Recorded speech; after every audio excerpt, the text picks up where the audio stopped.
Пак ще пия от чаша.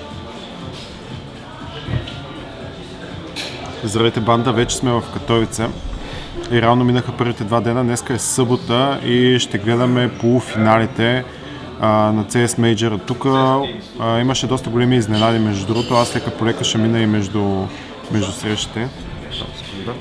Че ни носят някакви неща тук лека полека, защото ще хапваме с Мифи. Минаха четвъртфиналите, тогава съм записал много кратки видеа, които може би виждате в момента на вашите екрани. Общо взето големия апсет беше победата на Ент срещу отбора на Team Liquid. Финландците играха много силно. Няма да правя разбор сега на играта им. За това нещо най-вероятно, като се превера в България, ще има допълнителни видеа. Четвъртфиналите започнаха с победа на Нави над Фейс с 2-0. Често казано и в предишното видео казах, не очаквах Фейс да направят нещо повече, така че беше ясно, че украинско-руския състав ще успеят да победят. След това Liquid паднаха от Ент с голямата изненада общо взето на турнира за сега. Финландците премазаха американците и днеска в среща между Ент и Нави сигурно ще подкрепям финландците.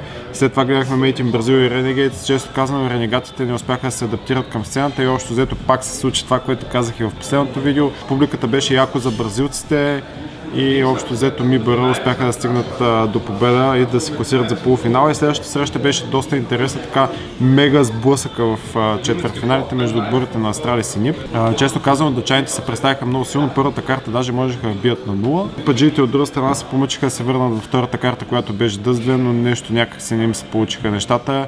И дъчаните успяха да се съберат в края на картата и да ги победят с резултат 2-0. И така днеска ще наблюдаваме първи полуфинал между отборите на Нави и Енс и втори полуфинал между отборите на Made in Brazil и Астралис. Ние сега с Мифи ще хапнем, с това отиваме към Сподек. Оставяме с кадри на Катовица, видите всъщност на колко красиво място се намираме.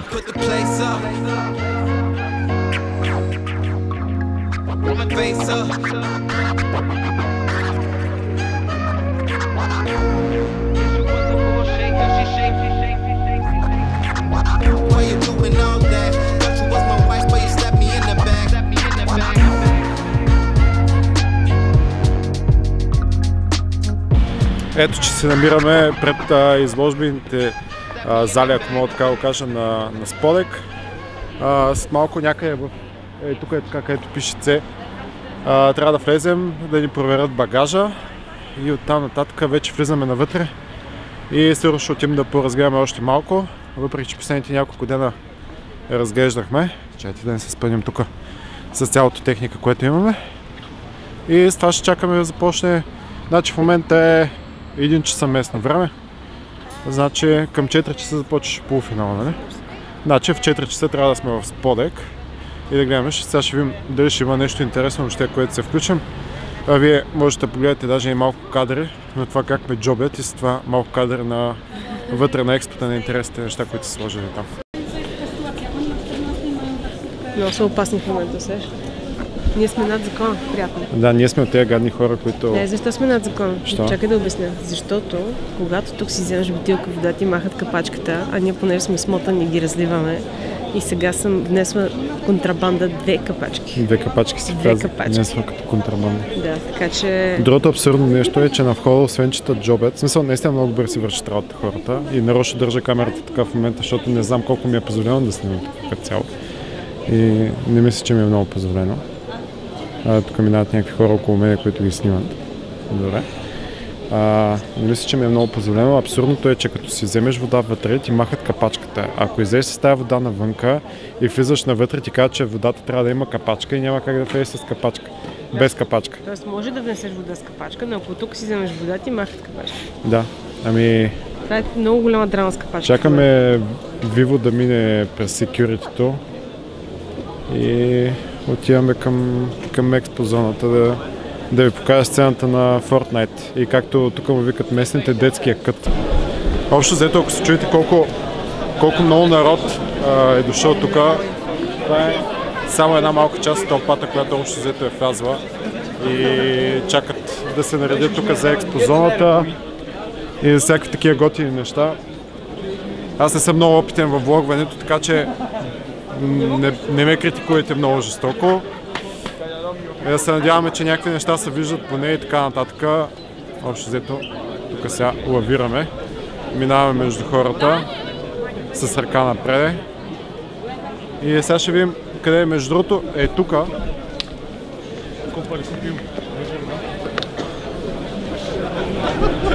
Тук е аудиториума, където се играе StarCraft.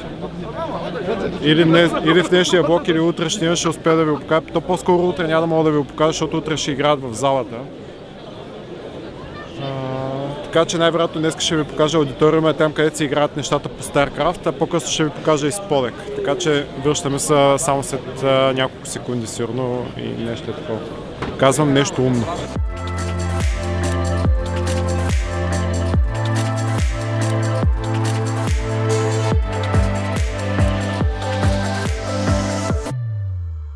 Издавахме от залата, видяхте, че е мега лудница.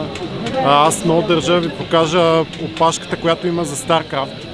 И буквалния смисъл не мога да се вредя да вляза в аудиториума. И добре, че кадрите, които сте видяли най-вероятно вече, са от предишните 2 дена, когато успяхме да погледаме малко крафт, ама днеска няма да ни се случат нещата общо взето.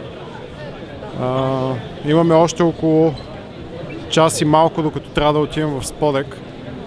Поне там имаме резервирани места и има места за нас, но за жалост в StarCraft аудиториума няма. Всичко е супер фраш и аз предишните 3 години, които сме идвали тук, не си спомням StarCraft да е... Чайте да не се блъснем в някой. StarCraft да не е бил толкова фраш. Значи общо заето колоната започва от тук. И продължава супер много, значи Мив дава и нататък. Значи тук всички хора, които чакат в дясно от мене, чакат за крафт в момента. Вътре има сигурно 400-500 седящи места, даже може би и малко повече. И общо взето всички, абсолютно всички чакат за крафт. Да могат да се наредят. В момента се играе първата среща, следващата среща след това е даже с некорейско участие, защото НИП има матч в 3 часа мисля. Така че си представете за каква лудница стана въпрос. Вече сме в залата, където само след броени секунди, буквалния смисъл ще излязат отборите на NC и Нави. Вече картите са ясни между другото. Това са Train, Dust 2 и Mirage. Смятам, че NC могат да затворят картите между другото, а аз ви оставям много за кратко с опенинг церемонията!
it's Na'Vi.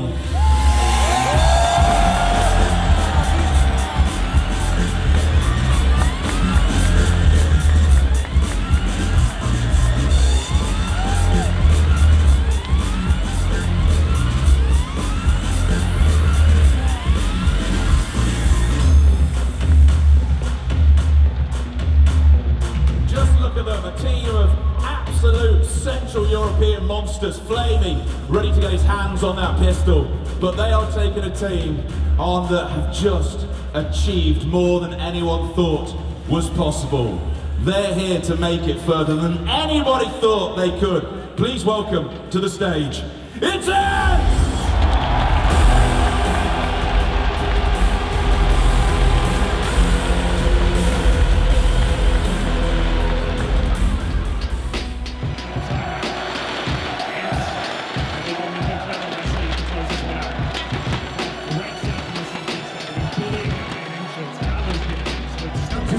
He has to be forced off. He has to go wide. He has to take the fight.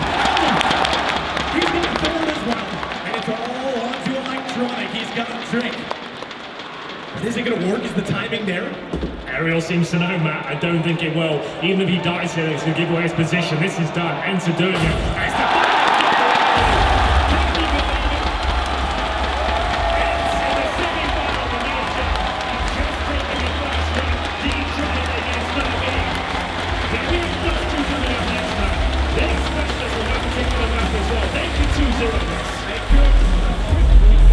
Първата карта приключи с победа на ENCE с резултат 16-14 срещу Na'Vi и често казано картата беше твърде близка според мен, защото ENCE загубиха и двата пистол рунда и според мен можеха да затворят картата по доста по-лесен начин, но добър комбек от тяхна страна.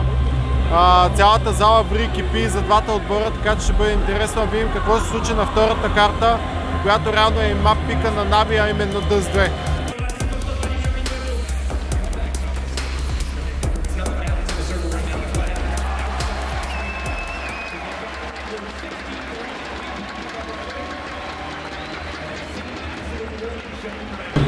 Втората карта приключи, Na'Vi успяха да унижат буквалния смисъл отбора на ENCE с резултат 16-2.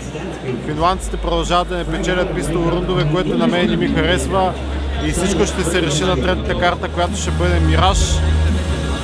Да се надяваме, че там ще бъде малко по-интересно и малко по-завързано, защото често казано Na'Vi наистина ги прегазиха доста често и Electronic почна да се запужда, което не е добра новина за ENCE със сигурност.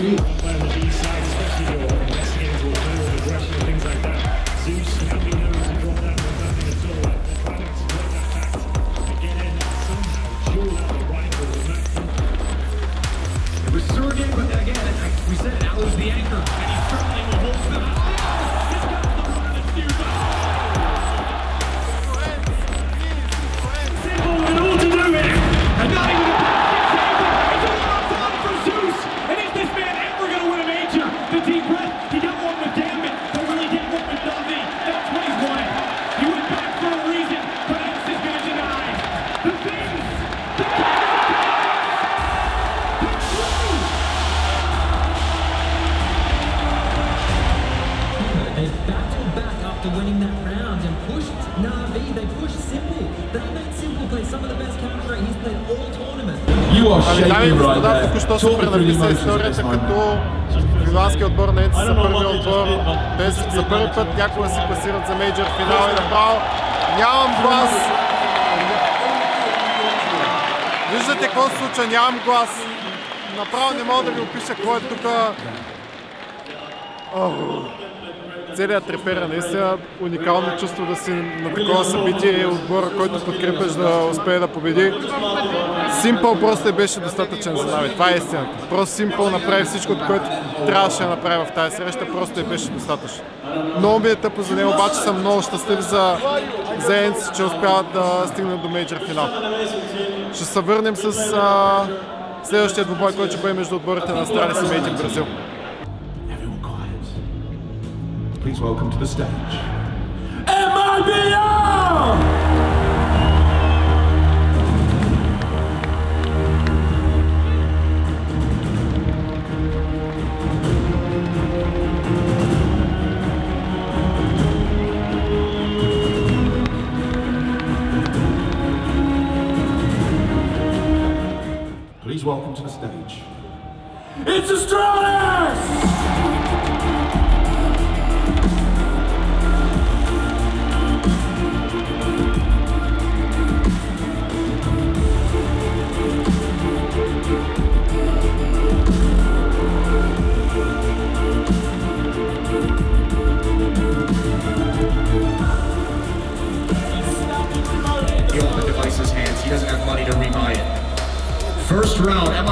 is in the semi-finals with one.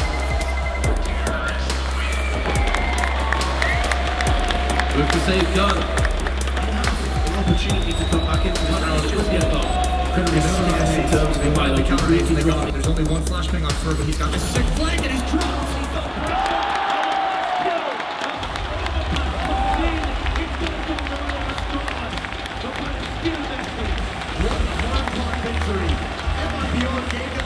Както видяхте преди малко, отбора на Астралис успяха да победят Мейт ин Бразил с 16-14 в първата карта, която беше мап пика на Мейт ин Бразил, а именно Overpass. Следващата карта ще бъде Инферно, традиционно една от най-силните карти на Астралис. То въобще много пъти сме си говорили коя всъщност им е слабата карта. Няма много такава, но Инферно със сигурност е една от топ картите, които играят. И ще бъде много интересно да видим бразилците, които пък преди една година, когато бяха в този състав, се разпаднаха точно заради тази карта, защото не можеха да играят и постоянно падаха на нея. И ще бъде супер интересно да видим как се случват нещата там.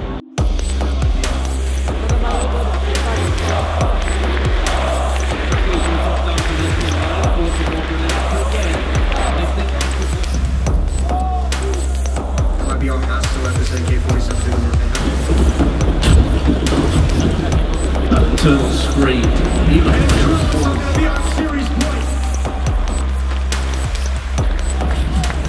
Flurry of frenzy. Taco is watching. Zipex being tackled. Landers gets the first places for the second. It's all down to Fur. They know where he is. He's going to get caught. And Astralis will move through potentially. He's getting very close actually. But I think they have the defuse. A massive advantage. A skill to take the conclusion. A real simply.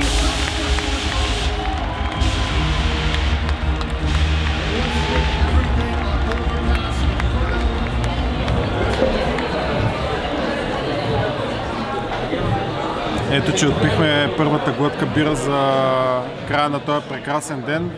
Днес гледахме много яки матчове. Утре големия финал пак Астралис срещу Ентс.